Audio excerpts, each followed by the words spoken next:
Bon matin à chacun d'entre vous. Il me fait grand plaisir de vous savoir avec nous ce matin à l'Église La Vie Comblée.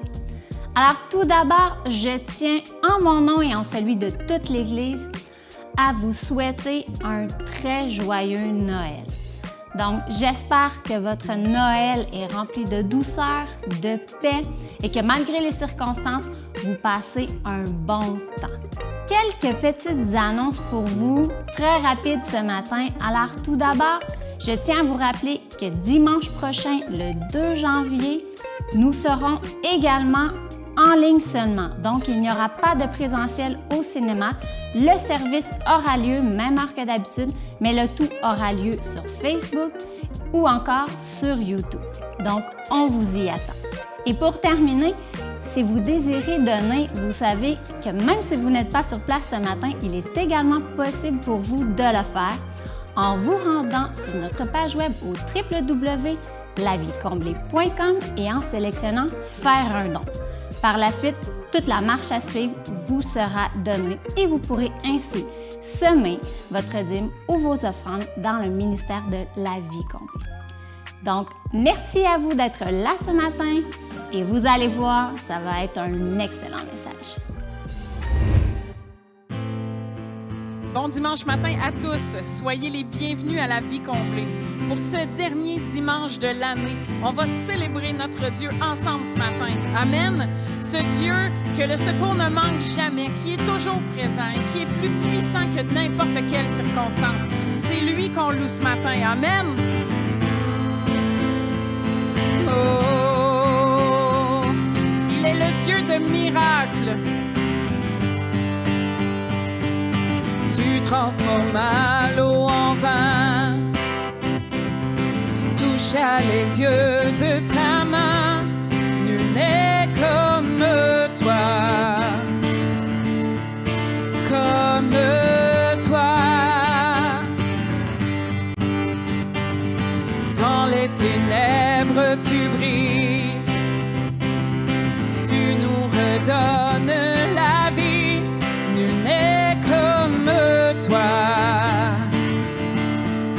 comme toi.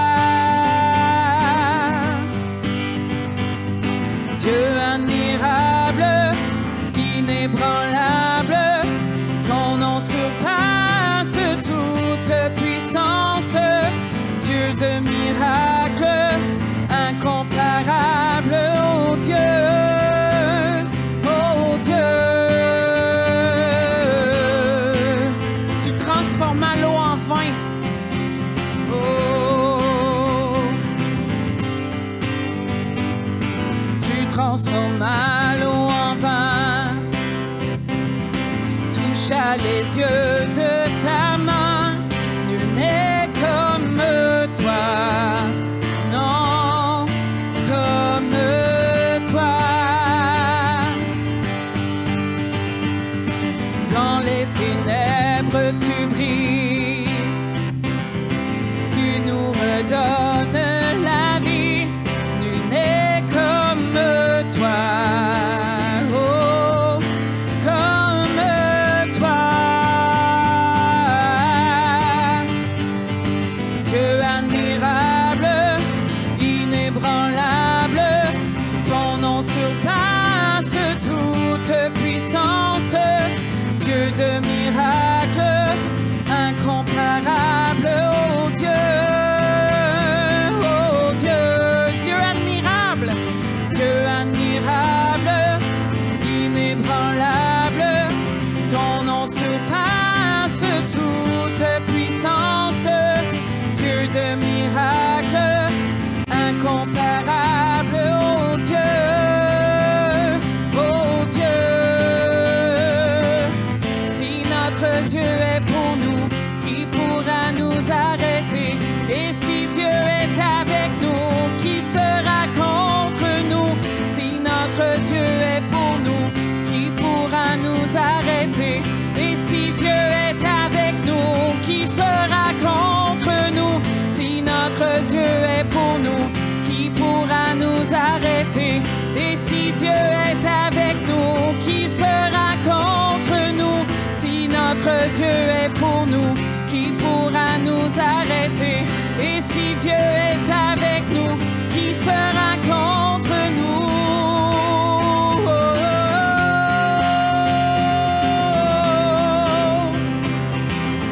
Qui sera contre nous? Il est le Dieu admirable qui transforme les situations. Amen.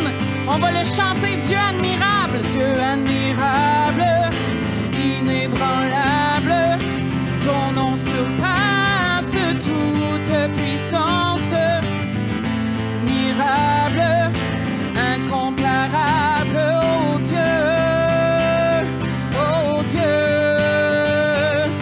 Dieu admirable, inébranlable, ton nom surpasse toute puissance, Dieu de miracles, incomparable, oh Dieu,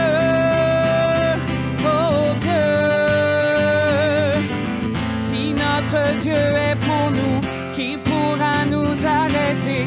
Et si Dieu est avec nous, qui sera contre nous?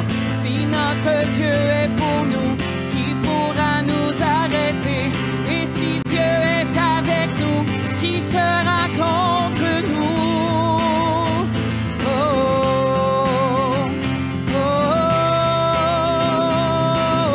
Qui sera contre nous?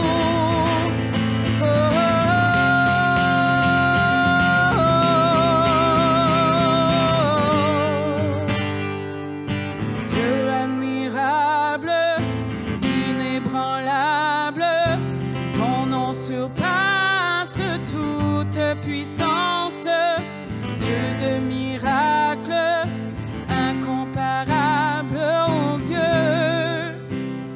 oh Dieu, oh Dieu, tu es incomparable, tu es le Dieu de miracles, et tu agis aujourd'hui. Alléluia.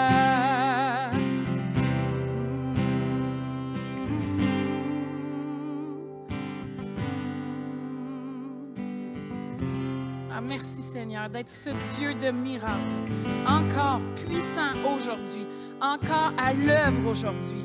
Tu as vaincu la mort et on te célèbre ce matin, toi, notre vie.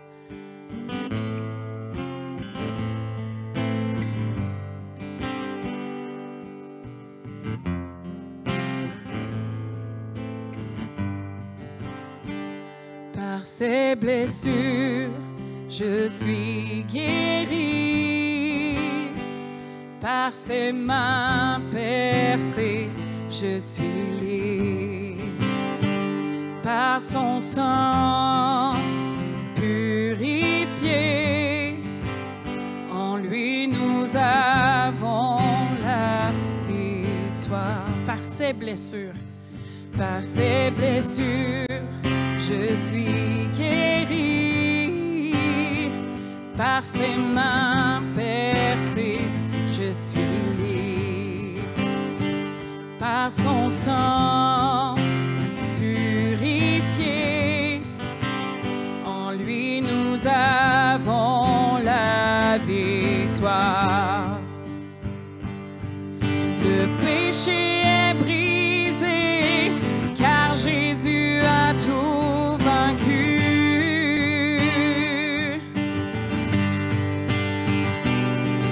En lui est la liberté, Jésus l'a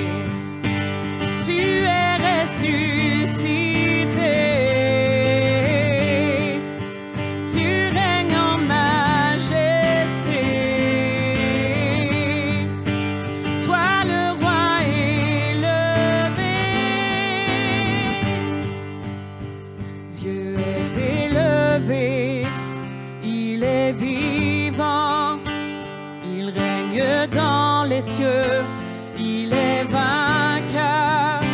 Dieu est élevé, il est vivant, il règne dans les cieux, il est vainqueur. Dieu est élevé, il est vivant, il règne dans les cieux, il est vainqueur.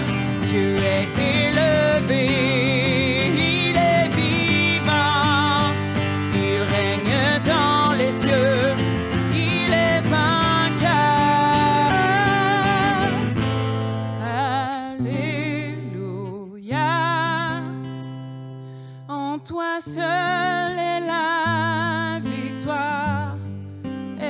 victoire, Jésus. Alléluia. Tu l'as remporté pour moi. La mort n'a pu te garder. Tu es ressuscité.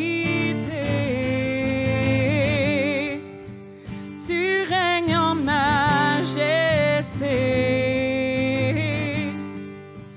Toi le roi élevé.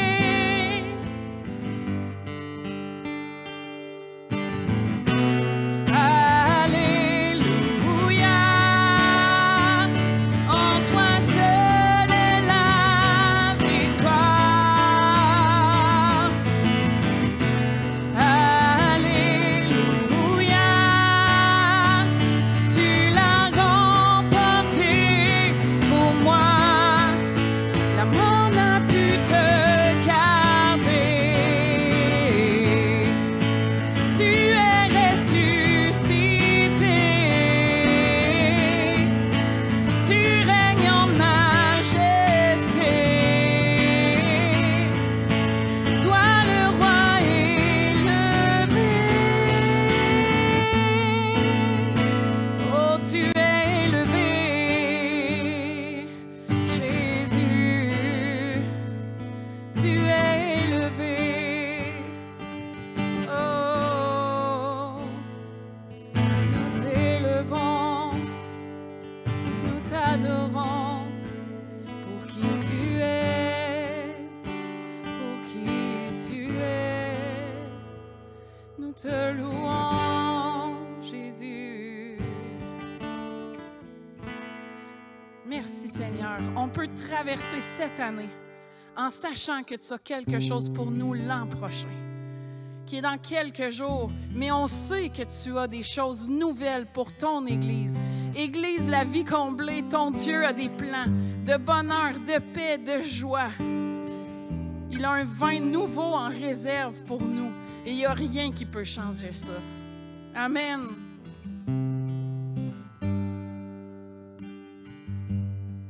Sous la pression, sous la tension, tu fais un vin nouveau. Je renonce à mes propres voies. Tu traces un chemin nouveau. Alors je m'abandonne entre tes tendres mains. Quand j'ai confiance en toi, je n'ai rien à craindre. Fais de moi un vase, fais de moi une offrande, fais de moi ce que tu veux que je sois. Je n'ai rien à offrir. Jésus, tu m'as tout donné. Fais déborder ma vie d'un vin nouveau.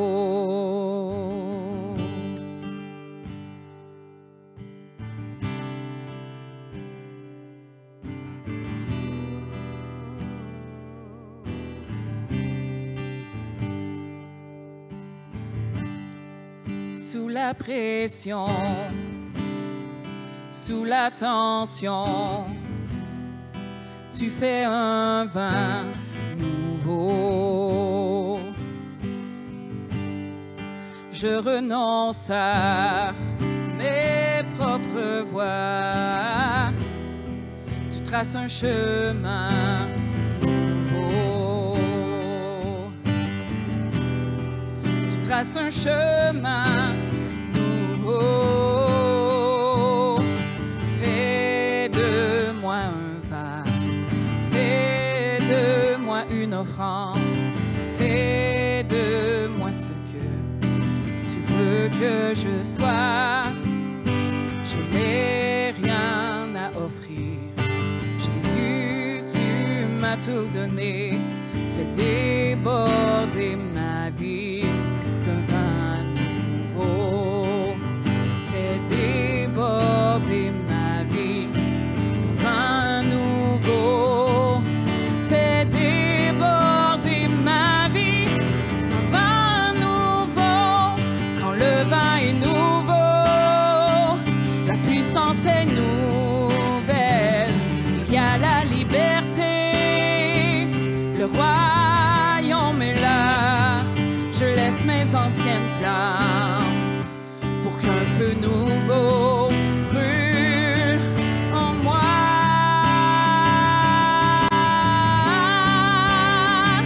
Quand le vin est nouveau, la puissance est nouvelle. Il y a la liberté. Le royaume est là. Je laisse mes anciennes flammes pour qu'un feu nouveau brûle en moi.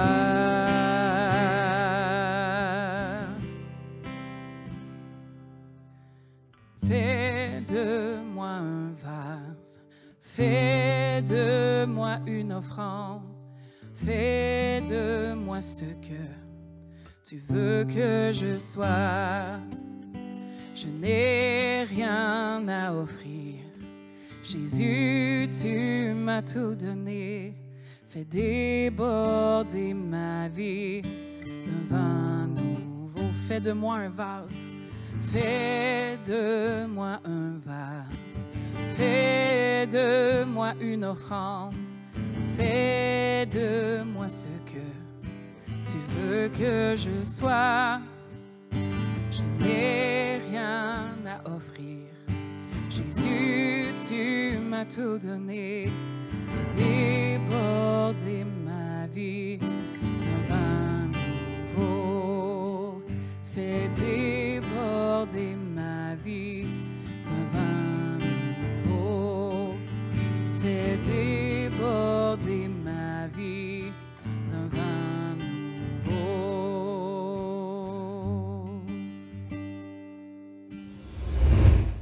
Eh bien, bonjour tout le monde, ici Pasteur Ken Mafou, très heureux de vous retrouver, même chez vous là, à la maison. Et avant de vraiment d'entrer dans la parole que j'ai à cœur de partager avec vous aujourd'hui, bien, je veux prendre le temps de vous souhaiter à mon tour un joyeux Noël. Et puis, il faut se rappeler, hein, comme on a vu ensemble dernièrement, que la joie, c'est un choix et qu'on peut passer un joyeux Noël ensemble cette année, malgré toutes les circonstances dans lesquelles nous vivons aujourd'hui. Et surtout, ce qu'on va faire ensemble, c'est de se rappeler la raison pour la saison. C'est de se rappeler qu'en fait, au-delà des cadeaux, au-delà de la nourriture, au-delà des rassemblements, il y a une raison très spécifique et surtout très importante pour laquelle aujourd'hui, ou du moins hier, le 25 décembre, on prend le temps ensemble de fêter la fête de Noël. Puis, on va commencer aujourd'hui dans un passage qui, je suis certain, que ce soit dans les semaines passées ou aujourd'hui même, est probablement lu ou cité dans de multiples églises à travers le monde. Et j'ai parlé de Luc,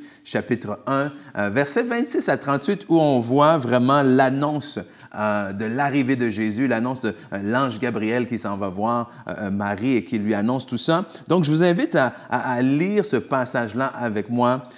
Luc chapitre 1, versets 26 à 38, qui commence comme suit. Au 6e mois, l'ange Gabriel fut envoyé par Dieu dans une ville de Galilée appelée Nazareth, auprès d'une vierge fiancée à un homme de la maison de David nommé Joseph.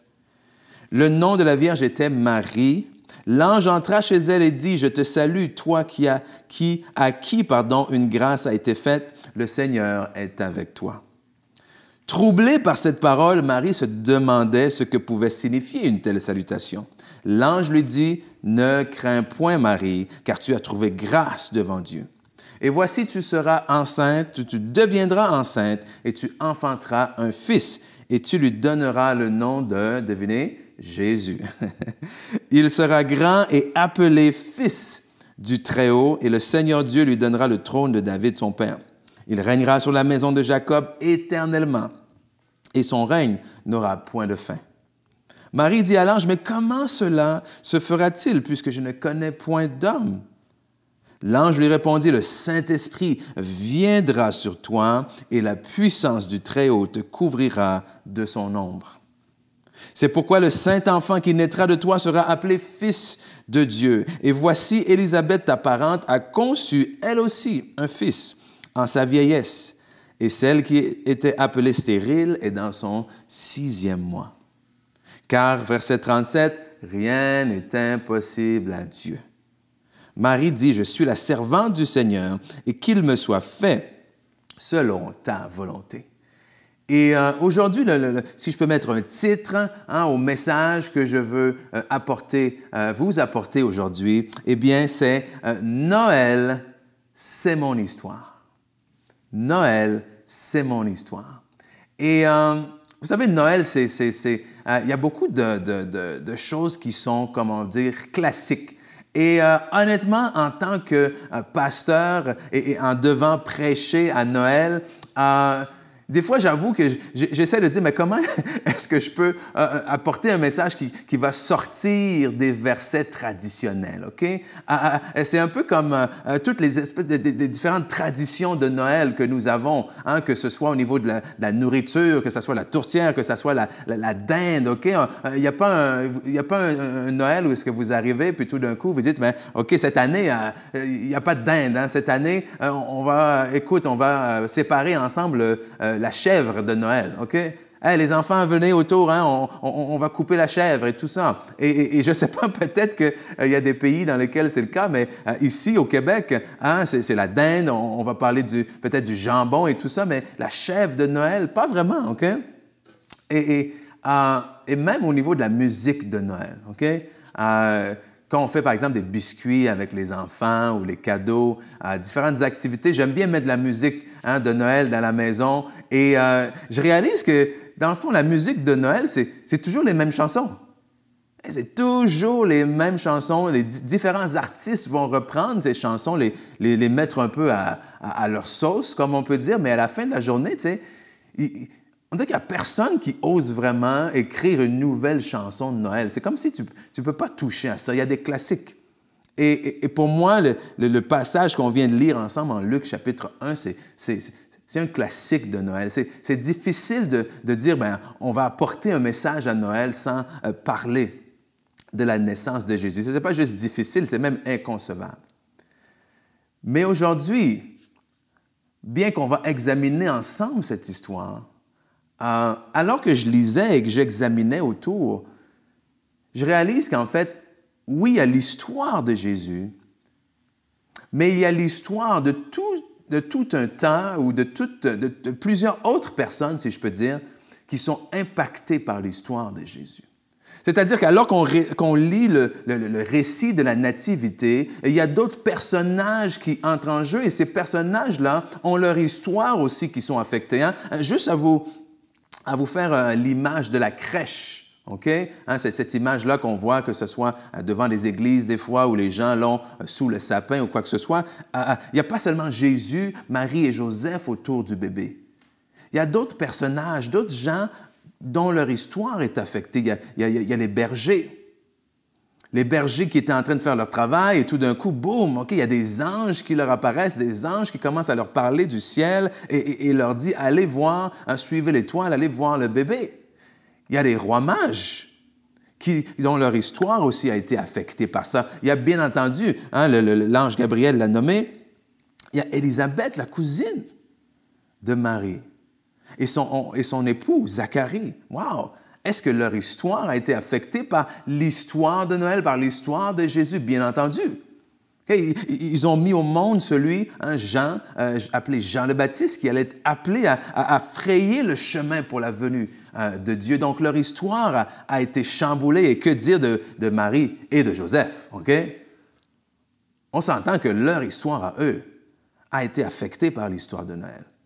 On s'entend que ce jeune couple-là, qui s'était fait des projets, des plans, voici, on va habiter là, on va se construire une maison-ci, on va faire ceci, et là, boum, du jour au lendemain, on lui dit, écoute, Marie, tu vas être enceinte, le bébé viendra pas de ton mari, ça va être le Fils de Dieu, et Joseph qui dit, ta femme est enceinte, inquiète-toi pas, c'est pas d'un autre homme, c'est de Dieu. Et je ne sais pas qu'est-ce qui n'est pas supposé de m'inquiéter dans tout ça. C'est comme, hey, tu découvres que ta femme est enceinte, puis tu n'as jamais eu de relation avec. Oh, c'est un peu curieux. Et là, pour te rassurer, on te dit, hey, t'inquiète pas, l'enfant vient de Dieu. OK? C'est comme, hey, difficile à croire. Mais leur histoire a été complètement chamboulée, a été changée par l'histoire de Noël. Et dans ce titre aujourd'hui, Noël, c'est mon histoire. Je veux vous présenter le fait que je crois que notre histoire à nous individuellement également est affectée par l'histoire de Noël. Qu'il y a beaucoup de similitudes entre l'histoire de Noël, l'histoire de Jésus et la nôtre. Et c'est ce que je vous invite dans le temps qu'on va passer ensemble aujourd'hui à regarder dans la parole. Et la première chose que je veux vous présenter par rapport à notre histoire, qui est comparable à celle de Jésus, c'est que notre histoire, ton histoire, fut mise en scène bien avant ta naissance. Ton histoire fut mise en scène bien avant ton histoire. C'est un peu l'image de dire, quand tu vas au restaurant, OK? Quand tu vas au restaurant, tu t'assois à table et tu reçois ton plat sur la table et tout ça, mais sache que ton plat a été mis en place, mis en scène bien avant le jour que tu arrives et que tu commandes, dans le sens où il y a eu une préparation le jour dans la cuisine. Non seulement ça, mais il y a quelqu'un qui a fait la commande pour les éléments, pour les produits, les fruits, les légumes, peu importe, qui ont besoin d'être là dans ton plat. Il y a quelqu'un qui a pris le temps d'élaborer le menu avant même qu'il y ait une commande. Donc, tu comprends que nous, on est là, on s'assoit, puis tout ce qu'on fait, c'est déguster. Mais avant qu'on puisse déguster, il y a tout un tas de choses qui se passent avant. Et notre histoire, comme celle de Christ, a été mise en scène, c'est-à-dire préparée bien avant que nous, on arrive. Parce que si on regarde juste l'histoire de Jésus, il y a quelques versets que je veux voir avec vous qui nous parlent en fait justement du fait que la naissance de Jésus a été déclarée d'avance, si on peut dire, a été prophétisée. Okay? Déjà en Ésaïe, chapitre 7 et verset 14, la Bible nous dit, c'est pourquoi le Seigneur lui-même vous donnera un signe. Et voici, la Vierge sera enceinte, elle enfantera un fils et lui donnera le nom d'Emmanuel, c'est-à-dire Dieu avec nous. Et encore en Michée, chapitre 5, verset 2 à 4 nous dit, mais toi, Bethléem, Ephrata, qui est petite entre les milliers de Juda, de toi sortira celui qui doit être dominateur en Israël. Ses origines sont d'ancienneté dès les jours éternels, C'est pourquoi il les livrera jusqu'au temps où celle qui doit enfanter enfantera, et le reste de ses frères reviendra auprès des enfants d'Israël. Il se maintiendra et il gouvernera avec la force de l'Éternel, avec la majesté du nom de l'Éternel son Dieu, et ils habiteront en paix, car alors il sera glorifié jusqu'aux extrémités de la terre, et c'est lui qui sera la paix. Et pourquoi qu'on lit ça? Tout simplement pour voir ensemble que la naissance de Christ a été prophétisée, c'est-à-dire qu'elle a été préparée, qu'elle a été mise en place bien avant qu'il arrive. Et plus loin, en Matthieu, chapitre 18, c'est-à-dire on parle, là, par exemple, avec Ésaïe, on parle d'une période d'environ 700 ans. Qu'est-ce de dire que Ésaïe a reçu de la part de Dieu et a prophétisé de la part de Dieu 700 ans avant que la Vierge allait enfanter. Et en Matthieu, on arrive finalement ces 700 quelques années plus tard et on voit l'accomplissement de ce qui avait été déclaré. Matthieu chapitre 1, on va lire du verset 18, pardon. Voici de quelle manière arriva la naissance de Jésus-Christ. Marie, sa mère, était fiancée à Joseph, un peu ce qu'on a vu tout à l'heure en Luc. Or, avant qu'ils aient habité ensemble, elle se trouva enceinte par l'action du Saint-Esprit, comme qui a été dit en Ésaïe, la Vierge sera enceinte. Joseph, son fiancé, qui est un homme juste et qui ne voulait pas l'exposer au déshonneur, se proposa de rompre secrètement avec elle. Comme il y pensait, un ange du Seigneur lui apparut dans un rêve et dit, « Joseph, descendant de David, n'aie pas peur de prendre Marie pour femme, car l'enfant qu'elle porte vient du Saint-Esprit. Elle mettra au monde un fils et tu lui donneras le nom de Jésus, car c'est lui qui sauvera son peuple de ses péchés. » Mais surtout, verset 22 soulignait ceci. Ce que ça nous dit, c'est que tout cela arriva afin que s'accomplisse ce que le Seigneur avait annoncé par le prophète. Ésaïe, Michée et d'autres ont annoncé la venue de Jésus. Et les circonstances dans lesquelles Jésus est venu au monde, le verset 22 nous dit, « Tout cela arriva afin que s'accomplisse ce que le Seigneur avait annoncé par le prophète. » Et ce que je veux vous dire aujourd'hui, c'est que tout comme la naissance et la venue de Jésus avaient été prophétisées, avaient été préparées et mises en scène par Dieu, votre venue au monde l'avait été tout autant. Amen? Votre naissance, votre place ici sur la terre a été mise en scène bien avant votre naissance. Nous avons toutes sortes, tout plein de versets dans la parole de Dieu. Écoute, c'est difficile de faire le tri sur ces versets-là qui nous disent que Dieu nous a préparé un plan, une place d'avance. Jérémie 1, 4, 5, la parole de l'Éternel m'a été adressée. Avant de te former dans le ventre de ta mère, je te connaissais. Et avant que tu naisses, je t'avais consacré et je t'avais désigné prophète pour les nations. Psaume 139 également en rajoute en nous disant, « C'est toi qui as formé mes reins, qui m'as tissé dans le ventre de ma mère. Je te loue de ce que je suis, une créature si merveilleuse. Tes œuvres sont admirables et je le reconnais bien. Mon corps n'était pas caché devant toi. Lorsque j'ai été fait dans le secret, tissé dans les profondeurs de la terre, je n'étais encore qu'une masse informe, mais tes yeux me voyaient. » Wow! OK? Je n'étais encore qu'une masse informe, mais les yeux de Dieu nous voyaient. Et sur ton livre étaient inscrits tous les jours qui m'étaient destinés avant qu'un seul d'entre eux n'existe. Wow! Avant qu'un seul d'entre eux n'existe.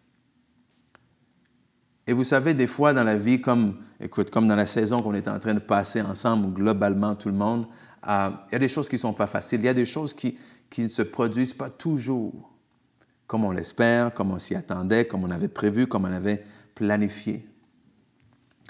Mais rappelez-vous une chose, la naissance de Jésus a été mise en scène bien avant sa venue. Amen. Et les circonstances dans lesquelles il est venu au monde ont été loin d'être parfaites pour ses parents, c'est-à-dire pour Marie et Joseph. Les circonstances dans lesquelles il est venu au monde étaient loin d'être dans les plans. Mais la Bible nous dit, comme on a lu en Matthieu tout à l'heure, 1, 22, qu'est-ce que ça nous a dit? Que toutes ces choses sont arrivées afin que s'accomplissent. Et comment je veux vous encourager aujourd'hui, en ce dimanche où est-ce qu'on prend le temps de s'arrêter sur la signification de Noël? Je veux vous encourager en vous disant qu'il y a des choses dans vos vies, amen, qui sont en train de se passer afin que s'accomplisse ce que Dieu a déclaré sur sa vie, sur vos vies. Amen. Afin que s'accomplisse ce que le Seigneur a annoncé dans vos vies. Amen. Donc, je ne suis pas en train de dire ici que tout ce qui arrive dans vos vies de mal, OK, même de mal, c'est Dieu qui a décidé ça. Non, non, non, non, non. Je suis en train de dire, écoutez-moi bien là, je suis en train de dire qu'avant que vous soyez une petite masse informe, Dieu avait un plan. Et le prophète de votre vie, c'est Dieu lui-même. c'est Dieu lui-même qui a déclaré des choses dans vos vies. Il l'a déclaré avant que vous veniez au monde. Il l'a déclaré avant que le COVID arrive. Il l'a déclaré avant qu'il y ait un confinement. Il l'a déclaré avant que vous perdiez votre emploi. Il l'a déclaré avant que votre papa et votre maman se rencontrent. Il l'a déclaré avant qu'ils aient même une idée d'avoir un enfant. Les paroles que Dieu a déclarées sur votre vie sont déclarées avant la fondation du monde. Et soyez confiants, ayez confiance aujourd'hui que les choses qui arrivent dans vos vies, Dieu est capable de prendre le mal et de le transformer en bien. Dieu est capable de faire en sorte que toute chose concourt au bien de ceux qui aiment Dieu et qui sont appelés comment? Qui sont appelés selon son bon dessein, qui sont appelés selon son plan, c'est-à-dire ceux qui sont appelés et qui ont été établis avant la fondation du monde. Amen. Donc, soyez pas découragés aujourd'hui. Dites-vous, wow, mon plan, mon histoire a été mise en scène bien avant ma naissance. Bien avant ma naissance. Et que peu importe ce que je traverse, Dieu veille à ce que les choses s'accomplissent dans ma vie comme il a été annoncé. Amen. Et les choses que Dieu veut accomplir dans notre vie, Jérémie 29, 11 nous donne une bonne idée de c'est quoi ces choses que Dieu veut accomplir dans nos vies. Car je connais les projets que j'ai formés sur vous, dit l'Éternel. Ce sont des projets de paix et non de malheur, afin de vous donner un avenir et de l'espérance. Alors, je prends une pause en ce moment pour relâcher la paix sur vous. Amen. Peu importe ce que vous vivez, peu importe ce que cette saison qui est beau, qui est différente de ce qu'on avait espéré, qui est différente de ce qu'on avait imaginé, peu importe ce que cette saison vient peser sur vous, je relâche la paix de Dieu. Amen. Qu'il n'y ait pas de peur qui envahisse vos cœurs, mais au contraire, une paix divine. Pourquoi? Parce que Dieu veille à ce que ce qu'il a déclaré sur vous avant la fondation du monde s'accomplisse selon ce qu'il a dit. Amen. Et non seulement, Dieu veille sur sa parole, non seulement il voit à ce que ça soit accompli, mais sache que votre histoire, OK? Votre histoire prend naissance par la puissance du Saint-Esprit. Amen. Votre histoire prend naissance par la puissance et grâce à l'assistance, en fait, du Saint-Esprit. Okay? Et on va expliquer ensemble ce que tout cela signifie. On se rappelle, on veut voir aujourd'hui que Noël, bien entendu, on ne veut pas enlever ou déroger du fait que Noël, c'est l'histoire de Christ. Amen. Mais comment est-ce que notre histoire, est étroitement attachée à son histoire et impactée par son histoire? Et c'est ce qu'on voit ensemble aujourd'hui. Tout comme le Seigneur Jésus, notre naissance ou la naissance de notre histoire est par l'assistance du Saint-Esprit. Luc, chapitre 1, OK? Luc, chapitre 1, on l'a lu plus tôt, on le revoit, versets 34 et 35, nous montre clairement, Marie dit à l'ange, comment cela se fera-t-il? OK, comment est-ce que je vais faire naître au monde cet enfant-là, puisque je ne connais point d'homme? L'ange lui répondit, le Saint-Esprit viendra sur toi et la puissance du Très-Haut couvrira de son ombre, pardon. C'est pourquoi le Saint-Enfant qui naîtra de toi sera appelé Fils de Dieu. Okay? La naissance de Jésus a été faite grâce à l'assistance du Saint-Esprit. Mais vous savez quoi? Notre histoire aussi, la manière dont Dieu commence à agir dans nos vies, c'est par l'assistance de son Saint-Esprit.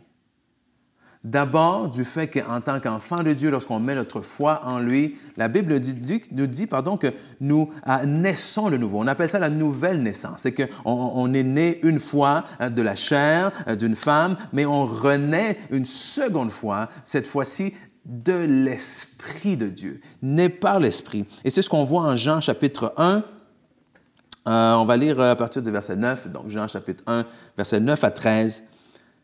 Cette lumière était la vraie lumière qui, en venant dans le monde, éclaire tout être humain. Elle était dans le monde et le monde a été fait par elle. Pourtant, le monde ne l'a pas reconnue. Elle est venue chez les siens ne l'ont pas accueillie, mais à tous ceux qui l'ont acceptée, à ceux qui croient en son nom, elle a donné le droit. D'autres versions disent en fait, elle a donné le pouvoir de devenir enfants de Dieu. Puisqu'ils sont nés, écoutez bien, puisqu'ils sont nés, non du fait de la nature humaine, ni par une volonté humaine, ni de la volonté de Marie, mais qu'ils sont nés de Dieu, qu'ils sont nés de l'Esprit de Dieu. Donc, nous naissons de l'Esprit de Dieu. Et si l'Esprit de Dieu, maintenant, habite en nous, amen, il est capable d'amener les choses à la vie dans notre existence. Romains 8.1, si l'Esprit de celui, 8.11, si l'Esprit de celui qui a ressuscité Christ d'entre les morts habite en vous, celui qui a ressuscité Christ d'entre les morts rendra aussi la vie à votre corps mortel par son Esprit qui habite en vous. Amen.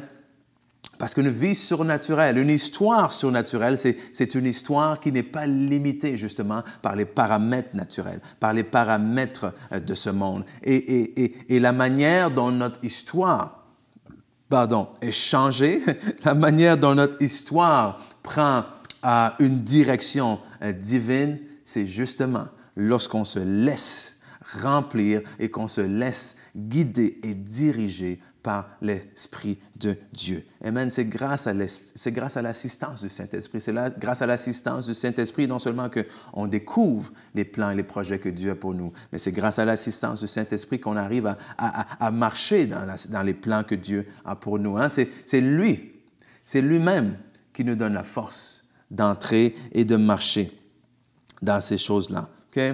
Et une chose que l'Esprit de Dieu en nous habilite à faire, c'est d'appeler, de déclarer à l'existence les choses qui ne sont pas comme si elles étaient. Et il faut comprendre ici que ce n'est pas des simples paroles en l'air ou des simples souhaits. Que quand on appelle les choses à l'existence, ou plutôt quand on appelle à l'existence les choses qui ne sont pas comme si elles étaient, on n'appelle pas n'importe quoi. Amen? C'est qu'avec l'assistance du Saint-Esprit, quelles sont ces choses qu'on appelle à l'existence? On appelle à l'existence les choses, comme on a vu au point numéro 1, les choses que Dieu a mises en place. Amen. Avant la fondation du monde.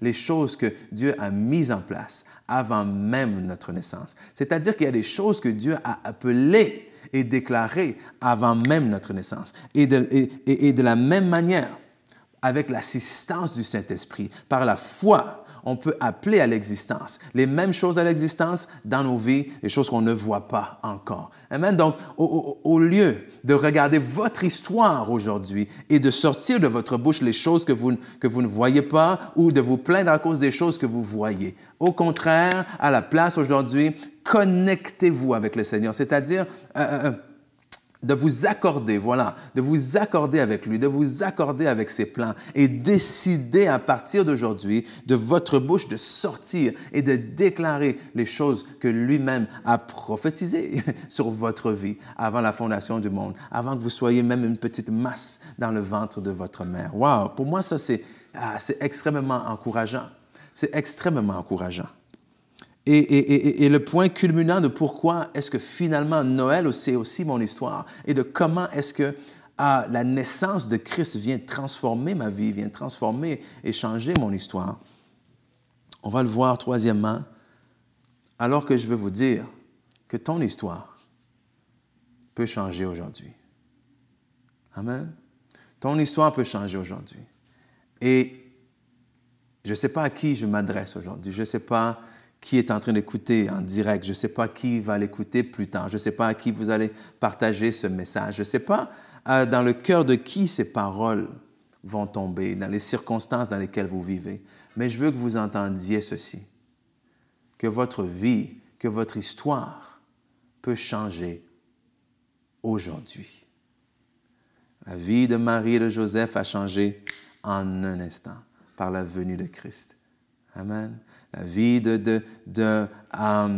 d'Élisabeth, de son mari Zacharie, qui ne pouvait pas avoir d'enfant, lorsque la venue du Seigneur était sur le point d'arriver, leur vie a changé en un instant. Et pourquoi est-ce que votre vie peut changer en un instant aujourd'hui? Eh bien, je pense qu'on trouve la réponse dans ce qu'on a lu ensemble en entrée de jeu, en Luc chapitre 1.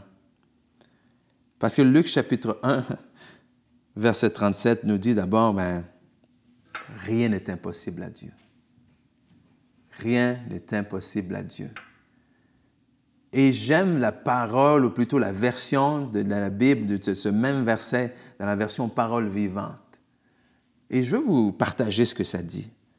Ça va un peu plus loin, en nous disant, car pour Dieu, donc Luc 1, 37, version parole vivante, car pour Dieu, rien n'est impossible et aucune de ses promesses ne demeure sans accomplissement. Wow! Aucune de ses promesses demeure sans accomplissement. Ouh! Et Dieu peut les accomplir parce qu'on se rappelle de quel est le nom, l'autre nom qu'on a dit que Jésus sera appelé. Il sera appelé Emmanuel, ce qui signifie quoi? Ce qui signifie Dieu avec nous. Ouh! Dieu avec nous. Et si Dieu est avec nous, qui sera contre nous? Et si Dieu est avec nous, alors il a le pouvoir, par sa présence, de changer votre histoire. Rien n'est impossible à Dieu. Amen. Et aucune des paroles qu'il prononce, aucune de ses promesses. Et ces promesses datent de quand? C'est là qu'il faut faire le lien. Ici, on lit, aucune de ses promesses ne demeure sans accomplissement.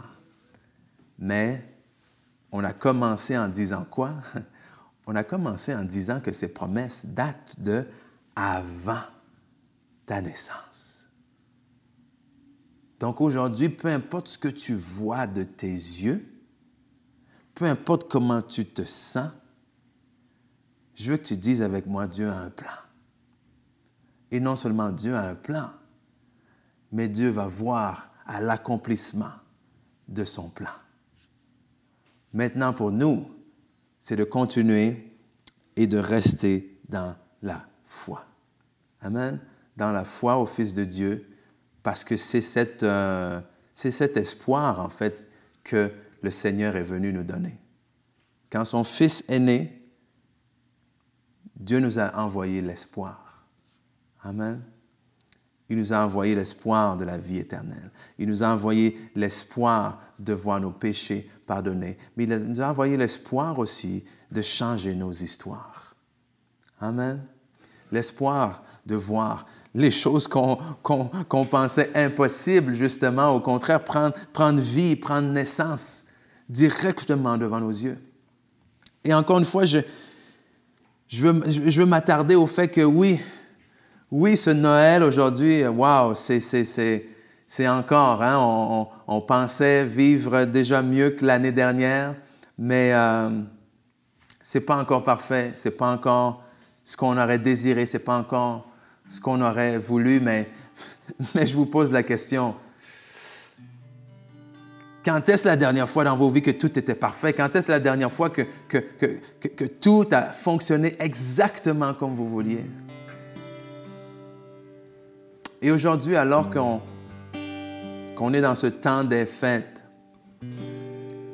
mais qu'on n'oublie pas que ces fêtes ne sont pas seulement des festivités, ce n'est pas seulement des temps de réjouissance et de communion fraternelle.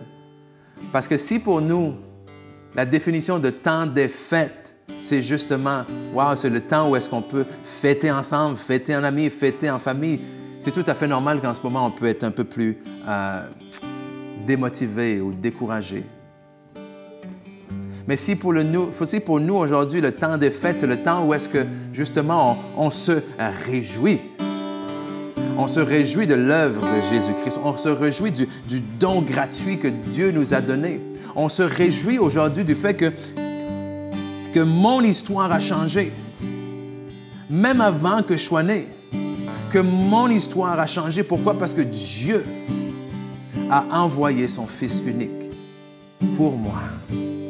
A envoyé la vie. A envoyé l'espoir. Et à cause de cela, aujourd'hui, j'ai le privilège de dire, wow, Dieu est avec moi. Dieu marche à mes côtés. Et c'est là que je veux que vous focussiez. Que vous soyez en famille ou que vous soyez seul, Dieu est avec vous. Que vous aviez pu mettre de l'avant vos plans pour les fêtes ou non, Dieu est avec vous. Dans la santé comme dans la maladie, Dieu est avec vous. Dans la joie comme dans la tristesse, Dieu est avec vous. Et qu'il veille sur sa parole pour l'accomplir. Alors Seigneur, on veut te remercier. On veut te remercier aujourd'hui pour ta présence parmi nous, pour ta présence avec nous. Seigneur, tu dis dans ta parole que jamais tu vas nous abandonner, jamais tu ne nous délaisser. On te remercie qu'aujourd'hui, même si ce n'est pas ce qui semble de nos yeux et même si on ne le ressent pas, Seigneur, on te remercie parce que c'est ce que ta parole dit. Ta parole dit que tu es avec nous et par la foi, c'est ce que nous déclarons. Dieu est avec moi. Donc merci Seigneur qu'après la musique, qu'après la nourriture, qu'après les cadeaux, qu'après, peu importe, qu'après les festivités, Seigneur, on ne perd pas de vue. Il reste toujours l'essence de cette saison qui est Christ avec nous, qui est Dieu, qui a envoyé son Fils unique sur la terre. Oh, hallelujah, merci Seigneur. Et c'est quelque chose qu'on ne veut pas prendre pour acquis. Amen. On a eu 2 Noëls de suite assez différents, assez surprenants. Mais vous savez qu'est-ce qui ne change pas? C'est Dieu. Dieu ne lui change pas. Ses promesses ne changent pas. Ses bontés ne changent pas. Ses bénédictions ne changent pas. Sa fidélité ne change pas. Alors, en terminant aujourd'hui, oui, je vais vous souhaiter un joyeux Noël. Mais que ce joyeux ne soit pas basé sur les choses extérieures. Que cette joie ne soit pas basée sur ce que vous allez être en mesure d'avoir. Que cette joie ne soit pas basée sur vos plans. Que cette joie ne soit pas basée sur les circonstances, que cette joie ne soit pas basée sur le gouvernement ou sur autre, mais que cette joie soit basée sur cette reconnaissance que Dieu est avec vous. Amen. Donc, faute de me répéter, je vous laisse en vous souhaitant un joyeux Noël. Je vous lance un défi. Essayez. Ou pas essayer, en fait. Parce que la joie, c'est une décision. Hein? Prenez la décision que malgré tout ça, c'est le meilleur Noël que vous aurez jamais passé. Ouh! C'est un gros défi, hein? Essayez que ce soit le meilleur Noël que vous ayez jamais passé. Parce que la vraie raison pour la saison, elle est toujours là. Alors, soyez bénis. Je vous aime. Puis, écoute, bonne semaine tout le monde. Bye bye.